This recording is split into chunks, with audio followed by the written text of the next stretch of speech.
tu esi miegamajam, vienas pats. Ir tu jauti, kad šalia kažkas tave stovi. Bet negero. Kūnas toj pusėj kaip žąsies oda pasišiaušęs. Ir tu girdi, kad ten kažkas su dideliu nagu tą kilimą drasko.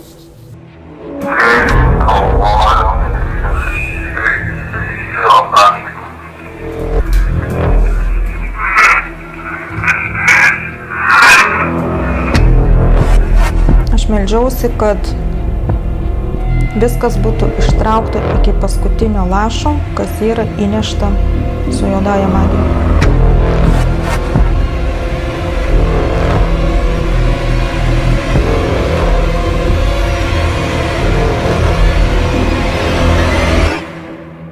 Kai mirties šešėlis ir prakeiksmas tampa kasdienybės dalimi, o namai virsta tamsos kalėjimu, iš kurio nėra kelio ištrūkti, tenka pripažinti, kad vienas nebegali susitvarkyti. Tada atsiveria tik viena išeitis – drąsiai ieškotis pagalbos. Tai sunkiausias, bet veiksmingiausias žingsnis, kurį gali žengti žmogus, norintis išsigelbėti. Mūsų pagalbos kreipiasi viena ypatingai stipri moteris ir jos gyvenimo draugas. Jie atvėrė mums duris į pasaulį, iš kurio grįžti atgal jau nebebuvo galimybės. Kaip labiausiai patyrę paranormalių reiškinių tyrėjai Lietuvoje, nedvejodami priėmėme iššūkį. Nesvarbu, kokia situacija, mes visada pasiruošę padėti tiems, kuriuos slegia nematomi šešėliai. Šis atvejis tapo ypatingu mūsų veiklos posūkiu. Pasitelkę savo įrangą ir talentingo mediumo sugebėjimus, atskleidėme paslaptis, kurios ne tik padėjo atkurti ramybę namuose, bet ir praturtino mūsų žinias bei patirtį. Tai buvo ilga, sudėtinga kelionė, kurios metu sutikome naujus žmonės ir pasukame savo kanalą visiškai nauja kryptimi. Ši istorija atvėrė naujas galimybės ir privertė mus pačius peržengti savo galimybių ribas. Įsitaisykite patogiai. Ši kelionė tai durys į pasaulį, kur realybė ir nežinomybė susilieja į vieną. Dėkojame visiems mūsų patreonams, kurie paremė. Galite papasakoti, nuo ko ten viskas prasidėjo? Nuo ko prasidėjo? Prasidėjo nuo to, kai aš nueidavau miegot, durys būdavo užrakintos, ryte ateini, durys atrakintos. Iš pradžių nesupratau, bet tai kartojasi ne vieną, ne du ir ne 3 kartus. Paskui buvo labai didžiulis beldimas į duris. Per akutę pažiūri, visur tamsa, duris atidariau, ten nieko nebuvo. Paskui prasidėjo sapnai įvairūs, kad lyg maiše mane temptų per dirvožemį, bet ta jėga buvo ne žmogaus jėga. Aš tą dieną pašokau iš miego ir pradėjau daryti generalinę tvarką. Ir tada miegamajam po kilimu radau žemę supiltų kauburėlį. Ir kas keisčiausia, aš tada užsiregistravau pas būrėją, kad pasiteirauti, kaip tas žemės reikia išnešti, kad nepakenkti kitiems žmonėms. Ir ta būrėja pasakė, imk juodą maišą, užrišk ir išnešk. Ir aš tada grįžau namo iš po jos,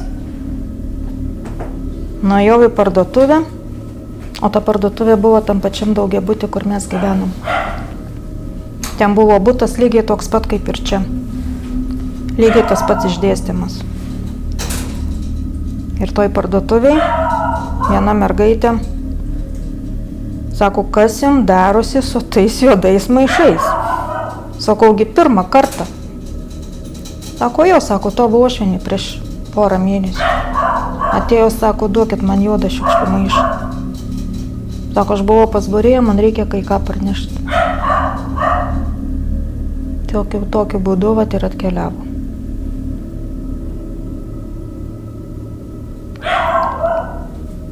Garsų buvo be galo įvairių. Tu esi miegamajam, vienas pats. Ten buvo kilimas tam miegamajam. Ir tu jauti, kad šalia kažkas tave stovi, bet negero. Kūnas toj pusėj kaip žąsies soda pasišiaušęs. Ir tu girdi, kad ten kažkas su dideliu nagu tą kilimą drasko. Būdavo, kad ten ir žvakes degindavau. Būdavo dažnai, kad su šviesom miegodavau. Duris visada būdavo miegamajam atidarytos. Paskui girdėjusi, lyg būtų didžiulis kalnas puodų mestas ant plytelių. O ten buvo parketlentės sudėtos. Naktį papūgos pradėdavo cypti savo balsu. Šuo lodavo. Paprasčiausiai žiūri į nieką. Ir loja.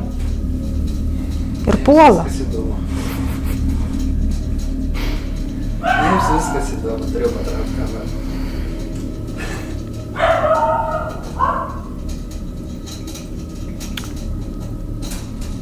Po to prasidėjo, kad man pradėjo čia degti ir čia 2 taškai. Ir jinai atvažiavusi tą dieną, nežinau, kiek kartų eidama iš paskos klausdavo, tau jo vyra blogai? Sakau, ne, bet man jau buvo blogai, bet aš neprisipažinau. Ir jinai sako, tau jau turi būti blogai. Sakau, man nėra blogai.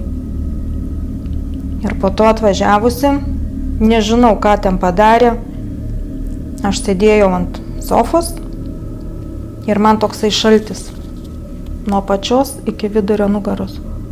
Aš nemoku pasakyti, kapų šaltis.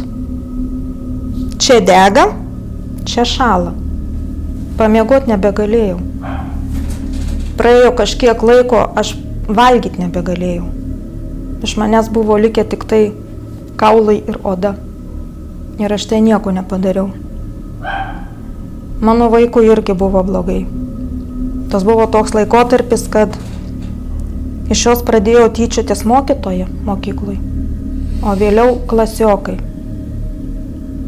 Ir jai puolė depresija.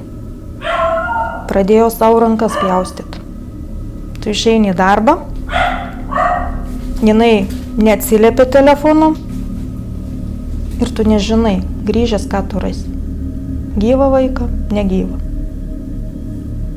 Šita moteriškė, jai ten pasakodavo, kaip jai ten yra procedūros atliekamos, kaip jinai greitai mirs.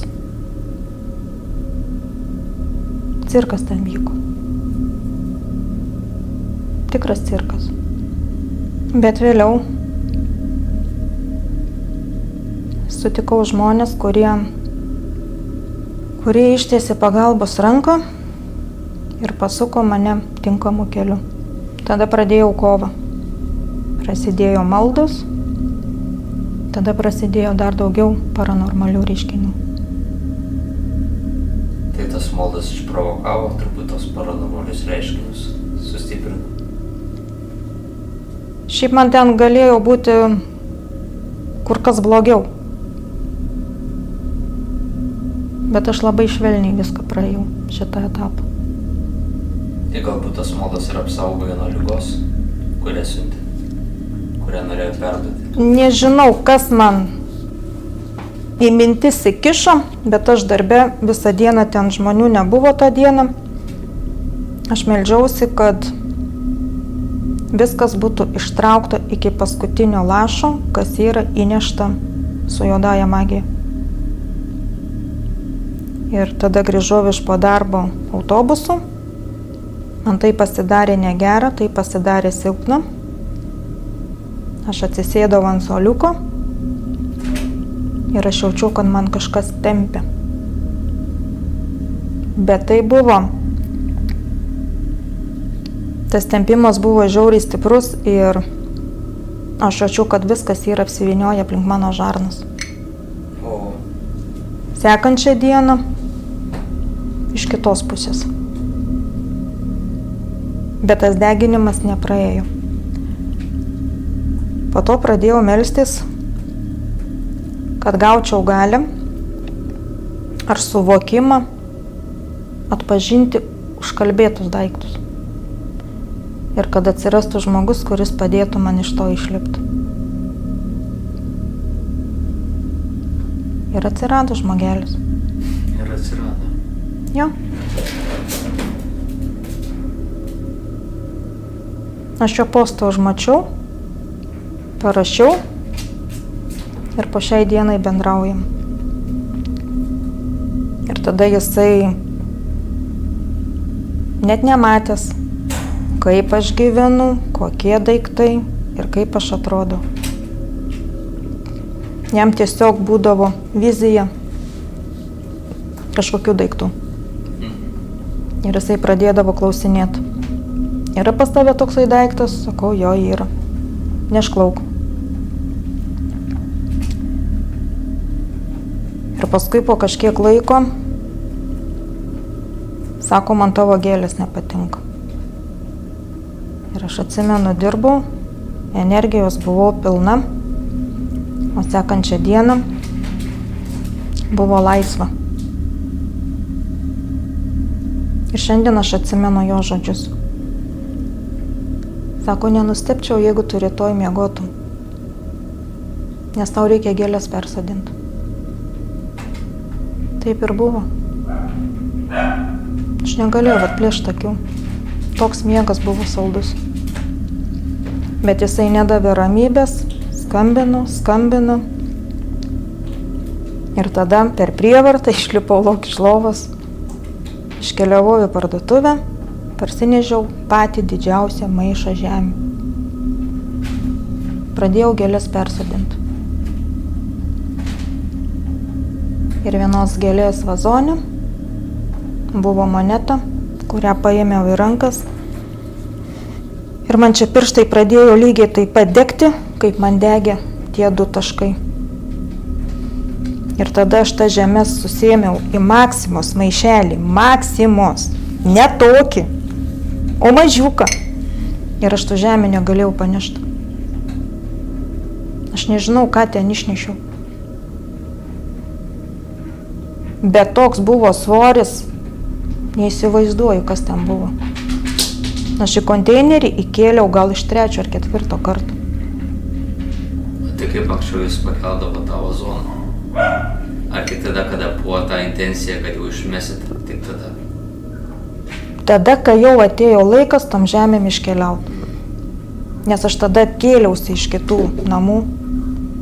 Ir tą žemės kolengasiu gėlės parsinešiau. Nežinau, kas tada vyko. Bet svoris buvo toks, kad dar vyras eidamas pro šalį atsisukė, žiūri, galvoju, nu būtum džentelmenas, sakytum, padėsiu aš tau.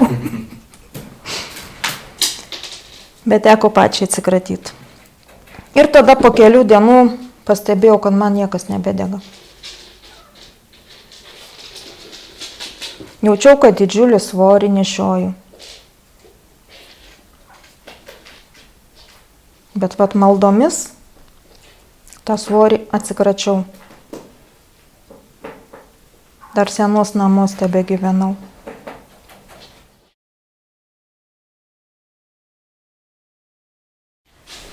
Čia kažkur girdėjau, kaip kažkas būtų atsitrenkę.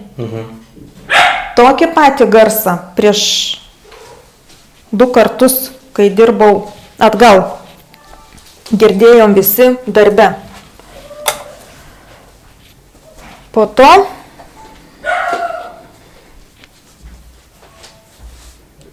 čia pastoviai būna šaltis, arba kojos šąla, arba keliai šąla. Arba tiesiog tu jauti, kad lyg būtų kažkas vat uždėto. Ir po lovą visokių yra daiktų. Daiktai yra taip. Yra vaikų nuotraukos nuo gimimo, kurių yra gaila išmesti. Bet gali būti ir jos užkalbėtos. Reikės paklausinėti. Gal užtektų padaryti to nuotraukų kopijas? Kažką reikės bandyti. Kažką daryti. Jo, gal draugas pasakytų, gal pajustų. Ar tas nuotraukas geras ar ne. Šiaip tai gerai. Nu dabar sakė atvažiuos, vat irgi keistas dalykas. Ir susigalvoja. Abidvi kojas pasisuko. Nu. Čia kad greičiausiai negalėtų atvažiuoti. Nu. Jisai su ano pasauliu jau labai jautriai bendrauja. Ten atrakintas? Jo, yra atrakintas, bet reikia, kad katinai, nes ten yra 2 papūgos. Gal biškai jau.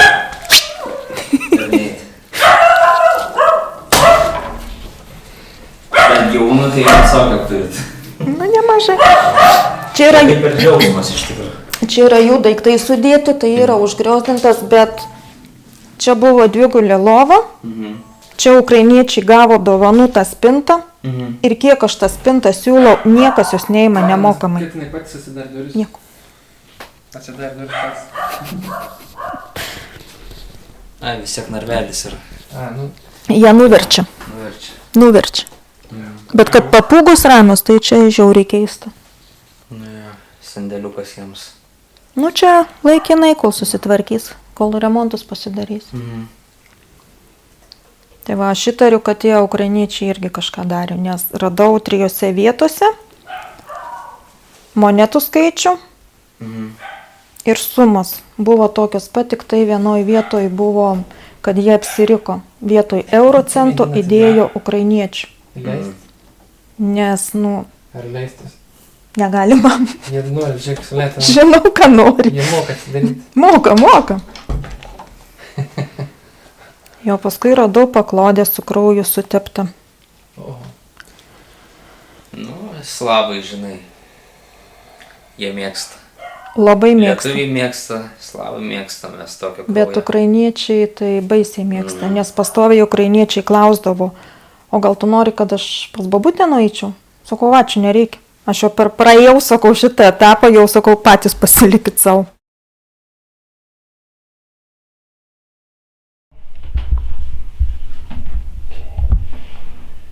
O ką dažniausiai tos dvasios šneka? Dažniausiai varo lauk. tai belenga iš ten. Jeigu kažkur kaposi, dar kažkur tai varo lauk. Ar čia kažkas su mumis yra?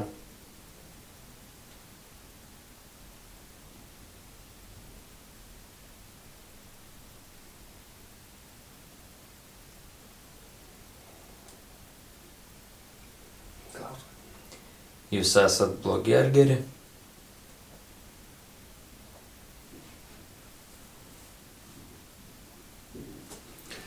Pašalinio triukšmo daug.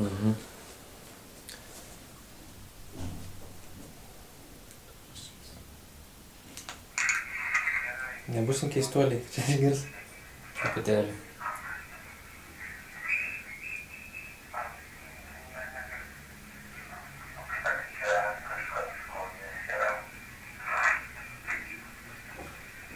Iš karto.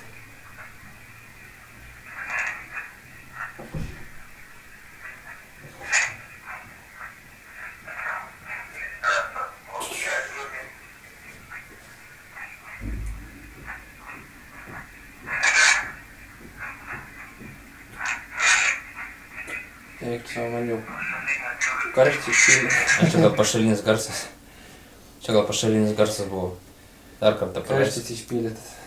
Nu, Pagarsink gal, jeigu šiaip visas.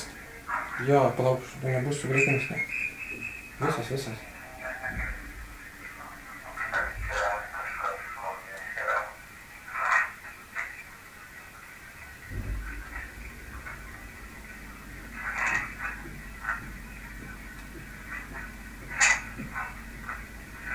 Balsas, kalba čia.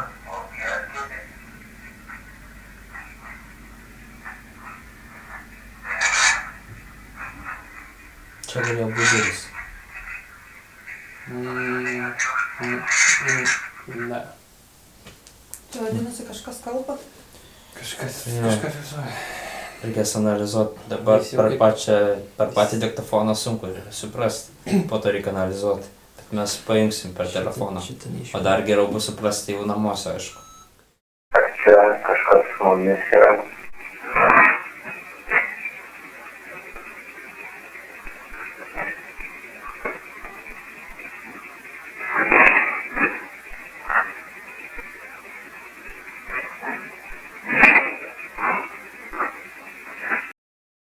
Jūs esat pabėgėliai?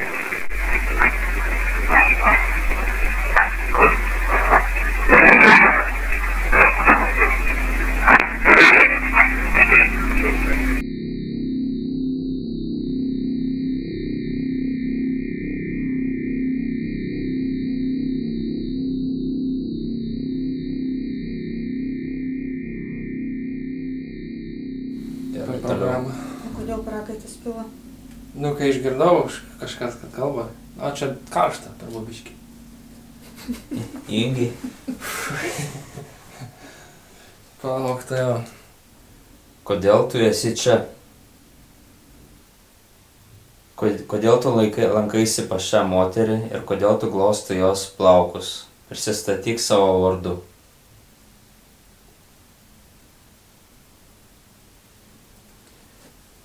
Na, mėginam.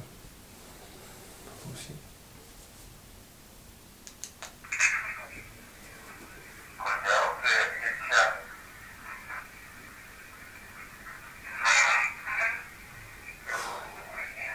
Tu, tai nesigirdėjau. Ar čia mano pilnas galva?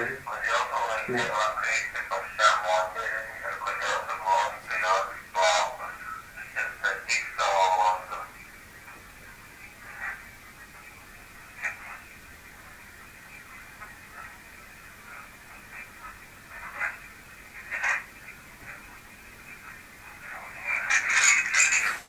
Kodėl tu esi čia?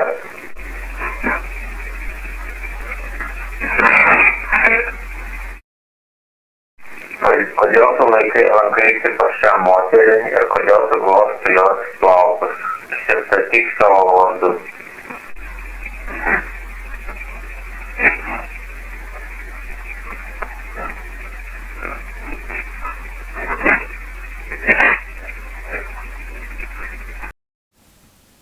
Gerai.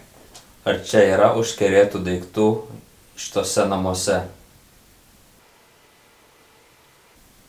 Ar šeimos prakeiksmas yra stiprus?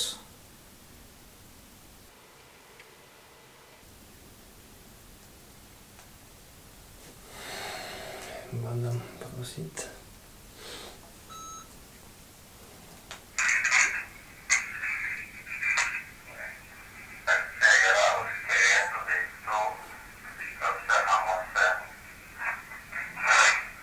O,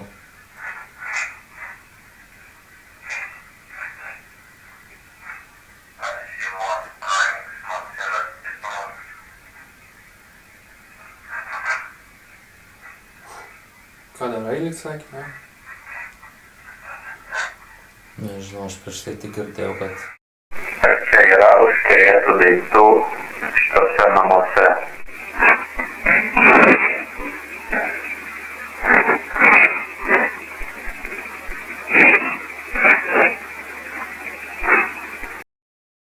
Ar šeimos prakeiksmas yra stiprus?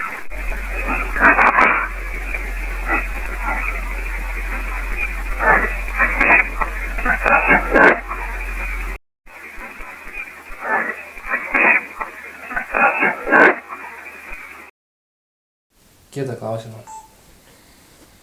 Ar šios moters šeimos prakeiksmą galima nugalėti ir sustabdyti?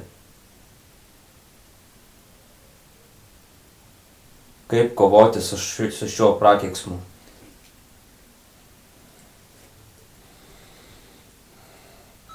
Tai aišku, Sonė namie perklausysis. Nu, einam bandyti klausytis per telefoną. Gerai.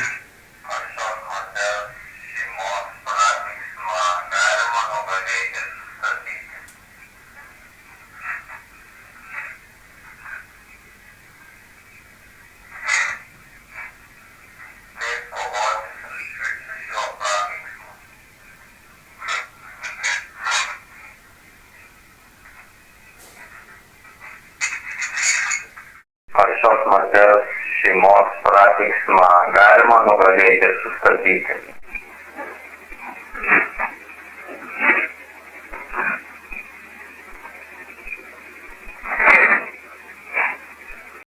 Kaip kovoti su šiuo prakeiksmu?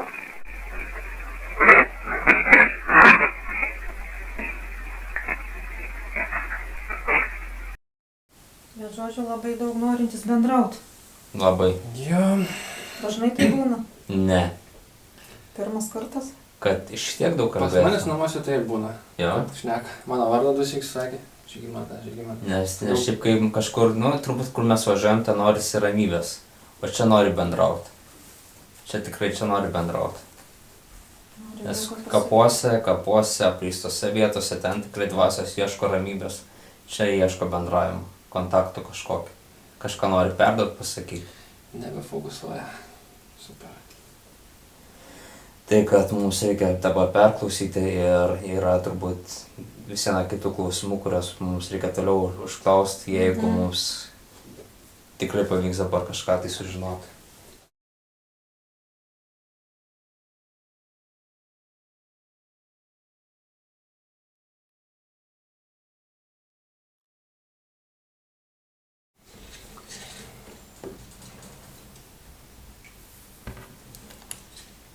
O, yra.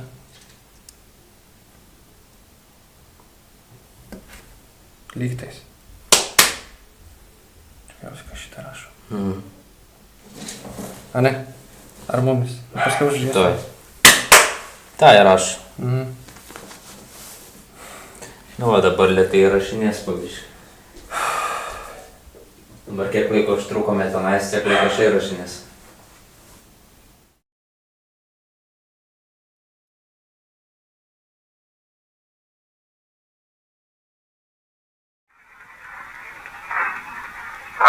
Dabar tai žodis yra.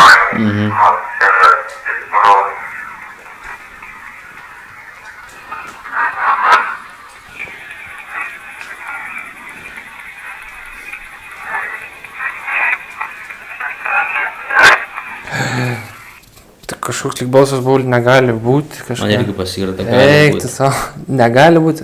Man pasigirda gali būti. Dar tiesiog.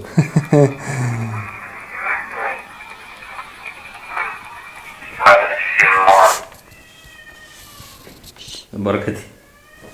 O dėl ko dabar? Jau vyksta veiksmas.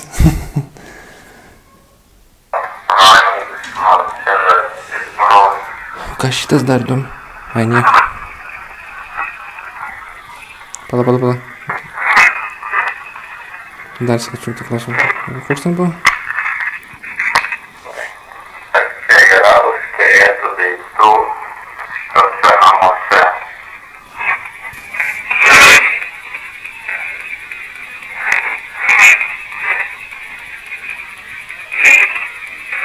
Yra. Ar šeimos prakeiksmas yra stiprus?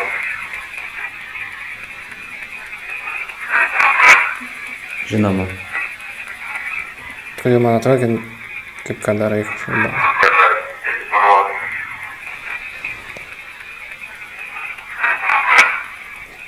Balsas, ką darai?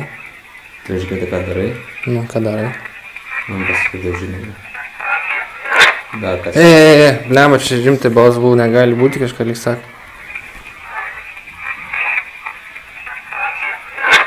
Negali būti. Nu. Eik, tu načiar. Ta prasme. Nežinau, ką turi omeny, negali būti. Prakeiksmas.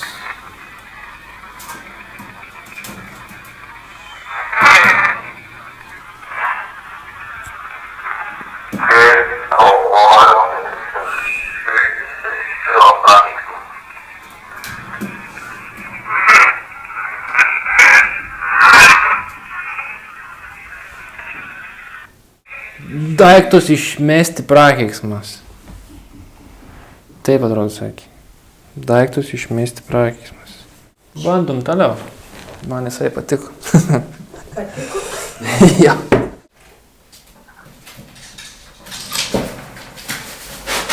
Praktiškai sunkiai aš pavaikščiojau. Eini ir atrodo, tau tuoj keliai sulinks, tu suklupsi ir nebeatsikelsi. Bet po maldų buvo, kad kažkas išslydo man iš rankų ir aš lenkiausi paimti ir tada jaučiau lyg kažkas kaip žaltys, kaip gyvatė, tai šiumt ir nuslinko. Tada pradėjau ausis cypt, galvą svaigt ir pykint labai. Ir po kiek laiko viskas pasitaisė. Vėl likau energinga. Reiškia, buvo procesas. Ja. Tai buvo procesas. Čia buvo prasidėjęs tas proceso laikas, kai jau prasidėjo ta vadinama kova. Buvo taip, kad vaiką paguldžiau į sanatoriją. Važiavau į Palangą.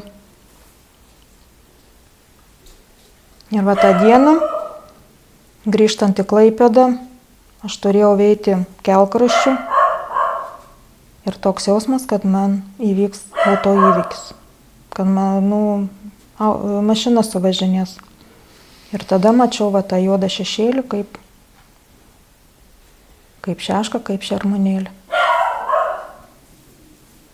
Visokių kvapų užuosdavau.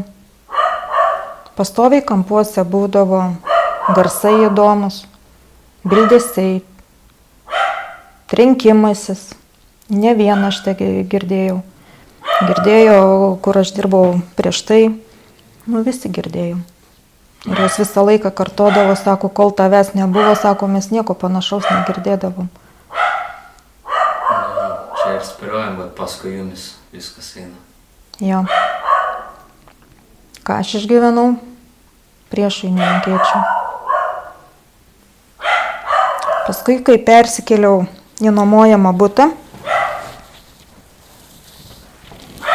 ten balkone lubos buvo iš plastikinių lentelių sudėtos. Ir aš girdėjau garsą, kad ten tom lubom lyg su kanopėlėm laksto. Bet jau tam bute aš turėjau valią ir aš turėjau galią. Ir aš išvijau. Atidariau langą. Sakau, kas ne iš viešpatės, keliaukit iš kur atkeliavę. Daugiau tokių garsų nebegirdėjau. Tik va šiandien. 2 valandos atgal virtuviai. Oho. Panašus garsai buvo. Tai matyt kažką blogo jaučia iš mūsų pusės gal. Arba nori kalbėti, arba nori pasislėpti. Arba vienas, arba kitas. Pažiūrėsim, kas laukia. Aš va čia ant šito fotelio, nežinau, 3 ar 4 naktis išmiegojau. Čia šitoj pusėj jautėsi kažkokie bildesiukai. Žvakės degė dieną naktį visos kambarios. Ir paskui aš nuėjau miegot, nes jau tas nerimas toksai praėjo. Ir kas keisčiausia, aš nežinojau, kad ta moteris, kuri tai darė, jinai buvo mirusi.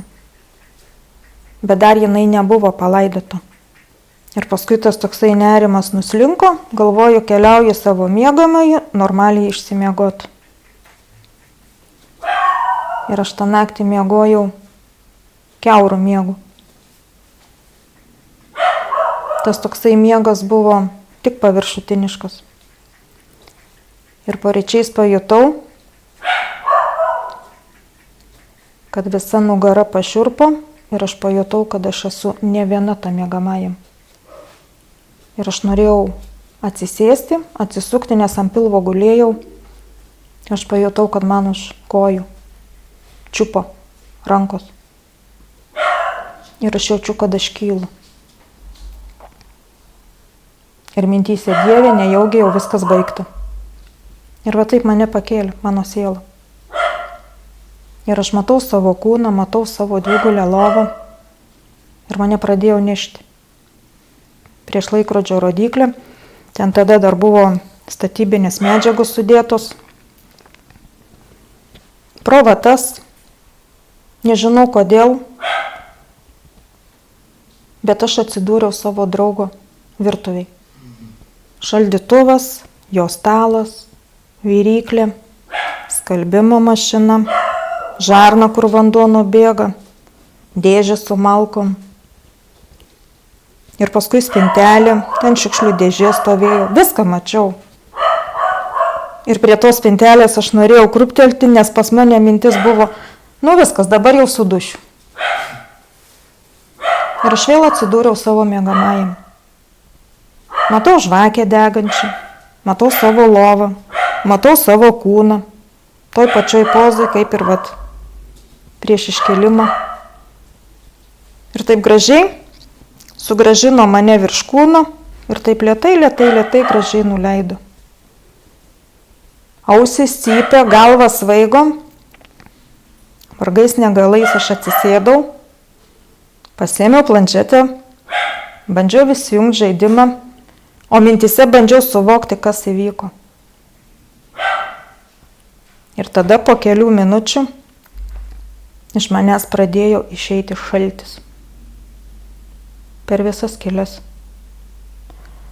Toks šaltis. Ir paskui, kai viskas jau baigėsi, atėjo ramybė. Ir tada užmigau ir daugiau nei pusę dienos išmiegojau.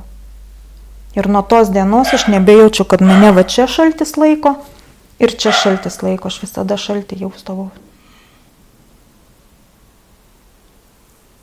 Bet dabar vėl kažkas panašaus prasidėjo. Nežinau.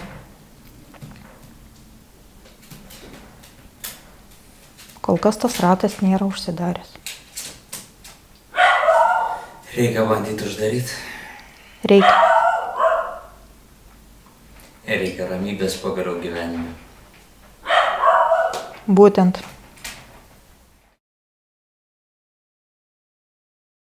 Kalbame su tavimi, norime sužinoti tavo vardą.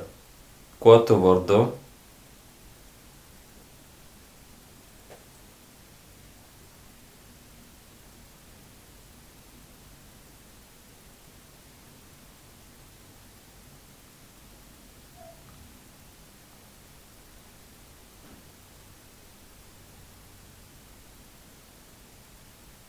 Kiek tau metų?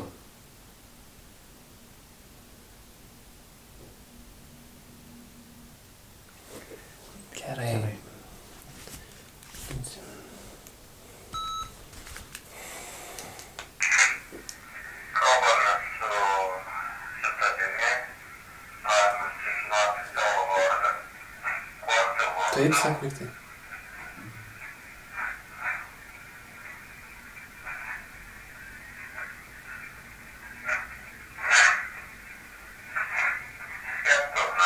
Nebeleidom pasakyti.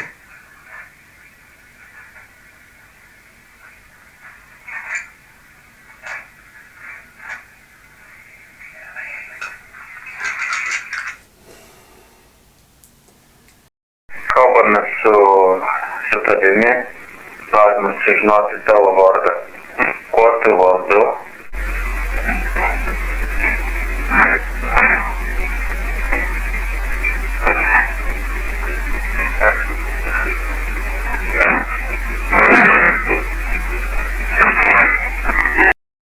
Kiek tau metų?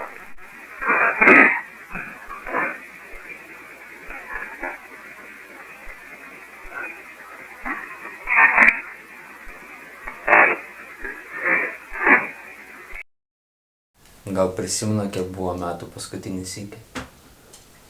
Galbūt prisimenu. Gerai, bandom toliau. Gal norėtų paklausti? Ką nors klausimų? Gal kaip tik su jumis labiau šnekės? Na. Kokiu tikslu jisai su manimi yra? Paklauskit jo.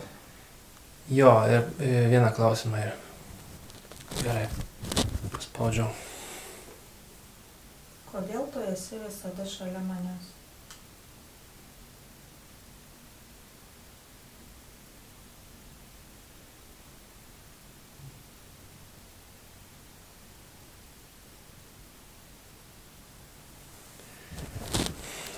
bandom.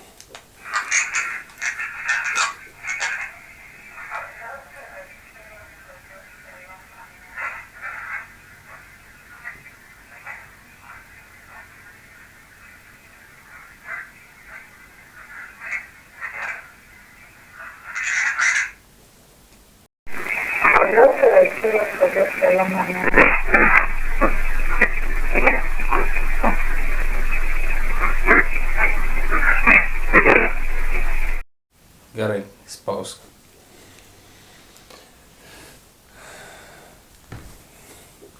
Ką tu jauti šiai moteriai?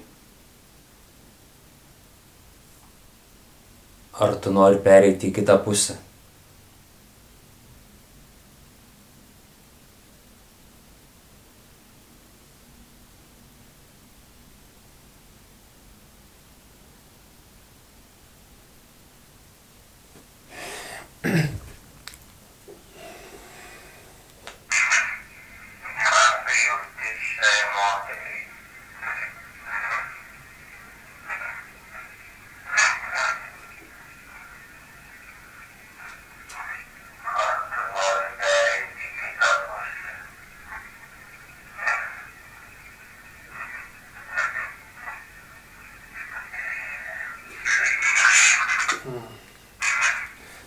Na, mėginsime vėl perrašyti ir sulėtinti. Bandom. Gerai. Visi paklausim, ką norėjom, dabar reikia sužinoti, ką atsakė. Ką tu jauti šiai moteriai?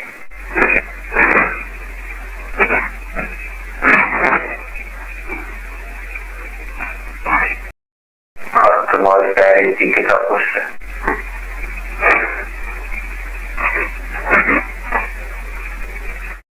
Ar tu vis dar čia?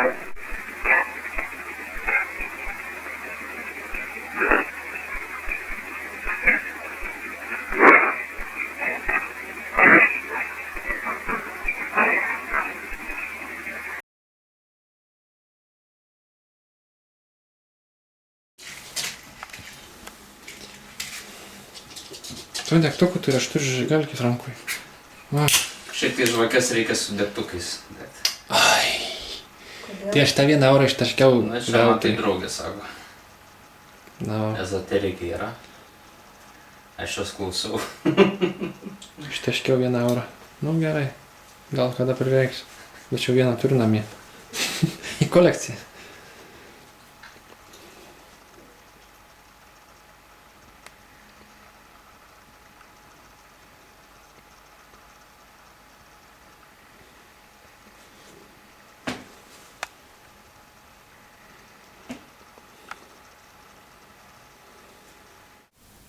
Ar tu vis dar čia?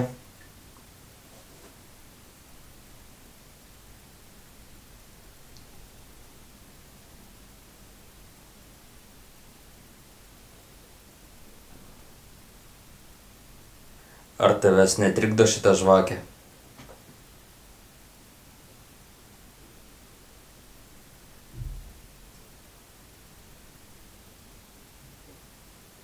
Ar su mumis kas nors yra šitam kambarį?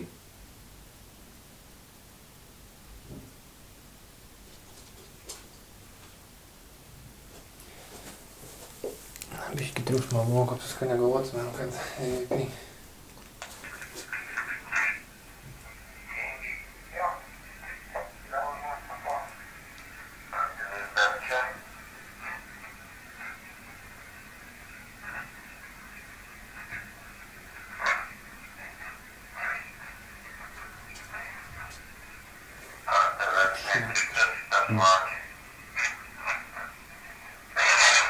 O.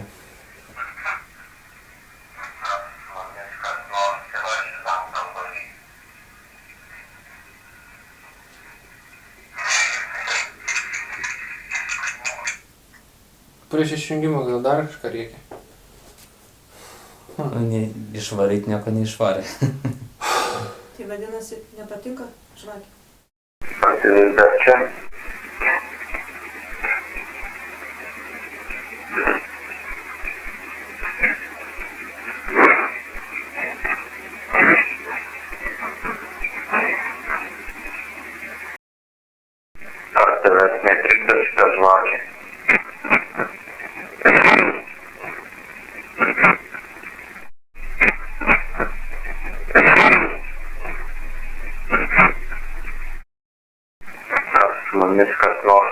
šitam kambarį.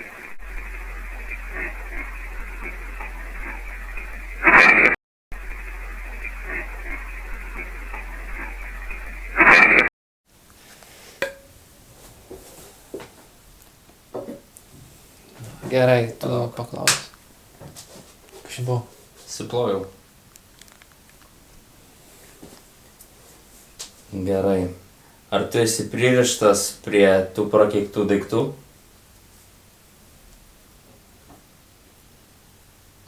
Ar tu atėjai su kapų žeme? Ar tu nori, kad mes užpūstumėm tą žvakę?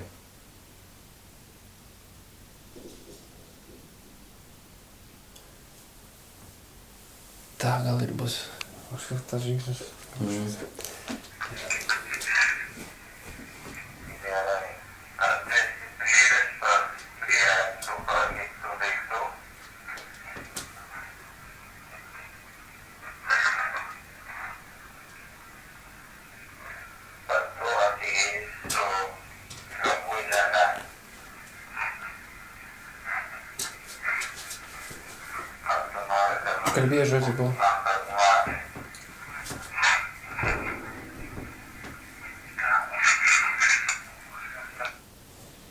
Buvo žodžiu, kalbėjai. Aš šį kartą ramiau. Ar tu esi pririštas prie tų prakeiktų daiktų?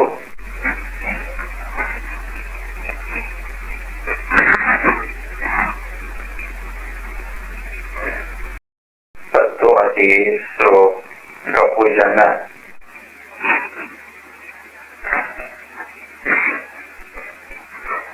Ar tu nori, kad mes išpūstumėm tą žvakę? Dega ramiai, o anksčiau visą laiką liepsnus tai tuk lakstydavo ir juodai dūmai kildavo. Aha. Nu, čia šventinta žvakė. Aš irgi šventintas žvakės. Tai Lygiai tas jos pats būdavo. rūkdavo, ne? Rūkdavo ir liepsna labai. Arba jeigu būdavo užkalbėti daiktai, tai ta liepsna linkdavo link tų daiktų. Ir tada vat, man iš karto sakydavo, deg žvakė ir žiūrėk, į kurią pusę linksta. Ir tada tos daiktus mes klauk. Moteris su savo vyru nusprendė išmesti visus užkerėtus daiktus bei knygas. O plėšiant knygas, 3 iš jų rado prirašytas visokių simbolių ir velnių tuzinų. O ar kas nors pasikeitė po išmetimo daiktų ir knygų, sužinosite antroje dalyje. Ačiū, kad žiūrėjote. Jeigu patiko, spauskite like ir prenumeruokite mūsų kanalą.